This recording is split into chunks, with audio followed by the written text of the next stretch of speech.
My world shattered on a Tuesday.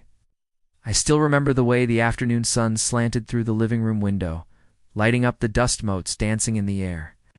It was so normal, so mundane. I was just grabbing my wife's phone to check the time, a simple, everyday act I'd done 1,000 times. But this time, a message popped up. It's not from her sister, not from a coworker, a name I didn't recognize, with a message that made my blood run cold.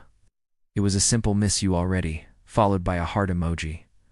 My own heart stopped. I scrolled. No, I shouldn't have, but I couldn't stop myself. It was like watching a car crash in slow motion.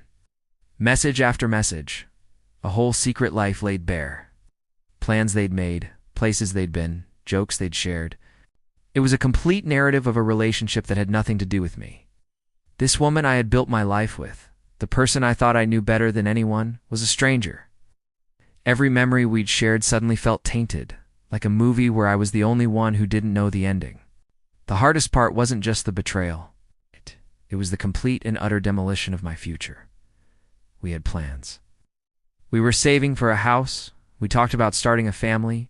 We mapped out our retirements together. It was all there, a clear, bright path stretching out ahead of us. In the space of 5 minutes, staring at that glowing screen, that entire path vanished. It crumbled into dust, leaving a gaping, terrifying void. Who was I without her?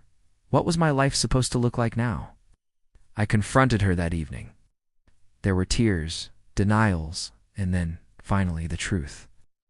It was even worse hearing it out loud.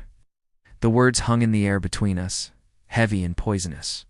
The silence that followed was deafening. We were two people in a room full of shared history, but we couldn't have been further apart. The love I thought was the bedrock of my existence was just sand, and the tide had just come in. The days and weeks that followed were a blur of pain, confusion, and anger. Every corner of our home was a reminder of what I'd lost. The photos on the wall felt like a mockery. People say time heals all wounds, but right now it feels like an impossible climb. I'm learning to navigate this new, uncertain landscape one day at a time. It's about rebuilding not just a life, but a sense of self. It's about finding out who I am when the future I banked on is gone. This journey is incredibly difficult, and if you're going through something similar, please know you're not alone. The pain is real, but so is the possibility of healing. Talking to friends, family, or a professional can make a world of difference. It's okay to not be okay, and it's okay to ask for help.